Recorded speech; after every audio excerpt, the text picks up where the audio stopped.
అంటే ఇప్పుడు మన తెలంగాణలో ఇంతకుముందు చెప్పినప్పుడు 3 అగ్రో క్లైమాటిక్ జోన్స్ ఉన్నాయి. ఉత్తర తెలంగాణ మండలము, మధ్య తెలంగాణ మండలం, దక్షిణ తెలంగాణ మండలం.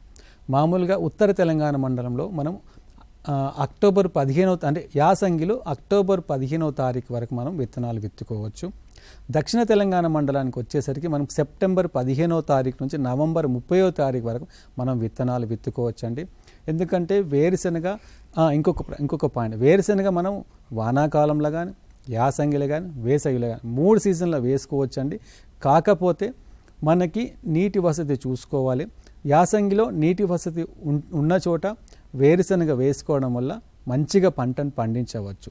ఇది చాలా ముఖ్యమైన పాయింట్. ఇంకోటి, వేసవిలో కూడా మనం వేరుశనగ వేసుకోవచ్చును. జనవరి మంత్ చివరి వరకు మనము విత్తనాలు విత్తుకోవచ్చు. కానీ విత్తే సమయం అనేది చాలా ముఖ్యమండి. ఎందుకు అంటే మళ్ళీ వానాకాలంలో జూన్ నుంచి జూలై నెల వరకు విత్తుకోవచ్చు. కొంతమంది రైతులు ఏం చేస్తున్నారు అంటే ఏ టైంలో అంటే అప్పుడు అట్లా సోయింగ్ చేస్తున్నారంటే అలా చేయడం వల్ల ఏమవుతుంది, దిగుబడి కంపల్సరీ తగ్గుతుందండి.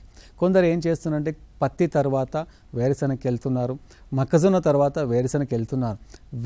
వేయొద్దని అంటలేము, కానీ టైమింగ్ అనేది చూసుకోండి. ఎందుకంటే వేరుశనగలో అంటే దాని యొక్క దిగుబడిని చాలా ఎఫెక్ట్ చేసేది భూమిలో ఉండే కొన్ని ముఖ్యమైన అంశాలు, అలాగే మన వాతావరణంలో ముఖ్యమైన అంశాలు చాలా ఎఫెక్ట్ చేస్తాయి. అంటే వేరుశనగ, ఎందుకంటే వేరుశనగలో కాయలు భూమిలో తయారవుతాయి.